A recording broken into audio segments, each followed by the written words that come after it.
Phone की घंटी बजती है तभी माँ आशा फोन उठाती है। कैसे हो बेटा और कब आ रहे हो? माँ मैं नहीं, अब आपको आना होगा।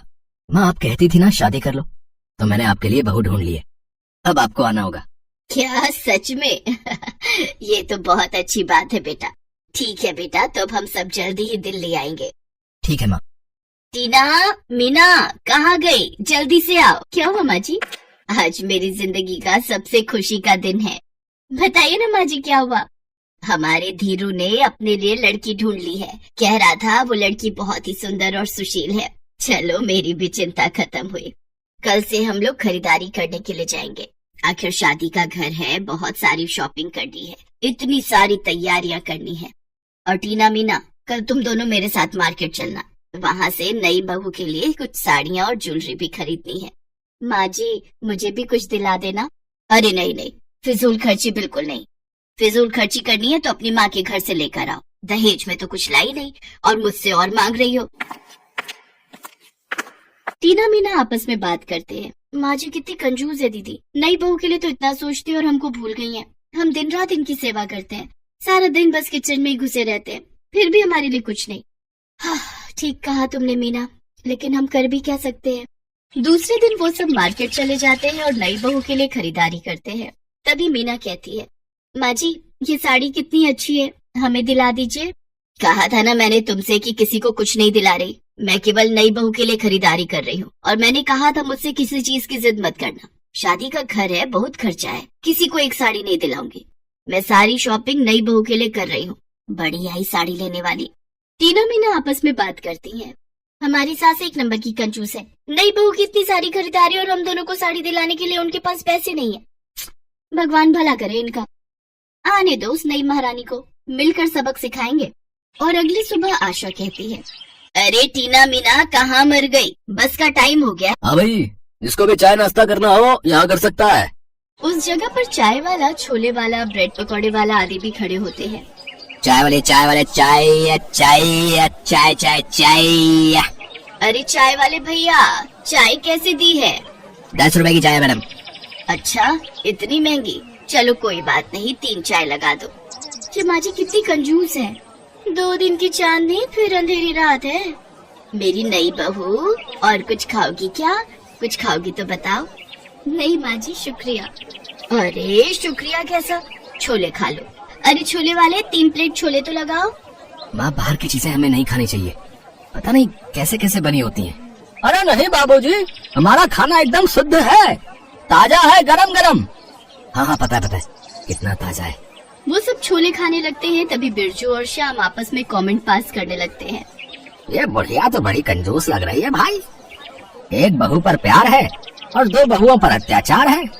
अरे भाई हमें क्या करना, उधर मत देख, नहीं तो ये बुढ़िया आंखें निकाल कर गोटियां खेलेगी, गोटियां। हाँ। इसके बाद वो सभी खा पी कर वापस बस में बैठ जाते हैं और सफर ऐसे ही चलता रहता है। बस अपनी स्पीड से चलती जाती है। बस स्टॉप आते जाते रहते हैं। कुछ देर बाद नई बहू के पेट में गड़बड़ होने लगती है। तभी वो अपने पति से बोलती है, जी मेरे पेट में दर्द हो रहा है, लगता है मेरे पेट में गैस बन रही है। अच्छा मैं ड्राइवर से कहकर किसी ढाबे पर बस रुकवाता हूँ। कुछ दूर चलने के बाद ड्राइवर एक ढाबे पर बस रोकता है, लेकिन ढाबे का टॉयलेट बहुत गंदा होता है, जिस वजह से सपना बिना टॉयलेट गए ही वापस आ जाती है। जी टॉयलेट तो बहुत गंदा आ रहा है, मैं घर जाकर ही कर लूंगी। ठीक है जैसी तुम्हारी मर्जी, पर इतनी देर तक तुम मैनेज कर पाओगी? हाँ मैं कर लूंगी। वो वापस बस में बैठ जाते हैं। फिर थोड़ी देर बाद नई बहू के पेट में फिर दर्द होता है और फिर एक आवाज सुनाई देती है। सभी आश्चर्यचकित हो जाते हैं। सभी लोग पूछने लगते हैं, ये पाद किसने मारा रे? सभी लोग एक दूसरे का मुंह देखने लगते हैं। टीना मीना आपस में कहती हैं, लगता है इन लड़कों का काम है। अगर पेट साफ नहीं है तो जब ड्राइवर भाई बस रोके थे तब क्यों नहीं किए? बदबू फैला रहे हो, अरे घर से पेट साफ करके आना चाहिए ना। तब बिरजू कहता है, खामखा इल्जाम लगा रही हो तुम हम पर। हाँ तुम में से ही कोई एक होगा। हाँ हमने नहीं मारा कोई पाद वाद। हाँ। फिर तभी थोड़ी देर बाद फिर से आवाज आती है।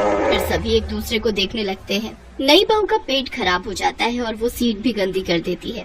तभी वो लड़के कहते हैं, अरे क्या देखना पड़ रहा है, इतनी बदबू, थोड़ी देर और बैठा तो मैं यहीं पे होश हो जाऊंगा। हाँ देखो तो पता नहीं कहाँ कहाँ से आ जाते हैं लोग। ये बुढ़िया अपनी नई बहू की कितनी तारीफ कर रही थी। यहाँ तो बदबू के मारे दम निकला जा रहा है। बस में भी इतनी भीड़ है, कहाँ जाए कहाँ बैठे। लगता है आज तो मैं मर ही जाऊंगा भाई। अरे बहू, तूने ये क्या किया? जब आ ही रही थी तो तुझे टॉयलेट जाना चाहिए था ना, जब ढाबे पर गई थी तब क्यों नहीं करके आई? यहाँ करने की क्या जरूरत थी? माँ जी, मैंने जानबूझकर नहीं किया, मैं मैनेज नहीं कर पाई।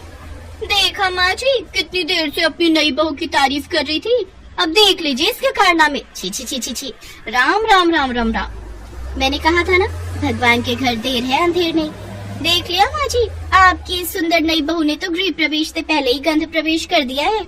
ऐसा कहकर वो दोनों हंसने लगती हैं। अरे कमबख्त दोनों चुप हो जाओ, वैसे ही इतना दिमाग खराब हो गया और तुम मजे ले रही हो। अब मैं क्या करूँ इस बहू का? अरे बेटा, अब तू ही इसके साथ जा और इसकी मदद कर, ये काम तो मेरे बस का ना है। तभी बस अड्डे पर आकर बस रुकती है। धीरज सपना को लेकर सार्वजनिक शौचालय में जाता है, फिर कपड़े बदलकर सपना बाहर आती है। तभी आशा कहती है, जीवन में पहली बार ऐसा सफर करना पड़ा। चलो कोई नहीं, चलो बेटा, इस बहाने सबक तो मिला कि सफर में ज्यादा नहीं खाना चाहिए, किसी भी वक्त हमारा पेट खराब हो सकता है। और फिर वो सब अपने घर चले आते हैं। धीरज अपनी सुहागरात मनाने के लिए अपने कमरे में जाता है तो वो देखता है कि नई बहू सपना रो रही होती है। क्या हुआ सपना, तुम्हें अपने घर की याद आ रही क्या? नहीं। भूख लगी है?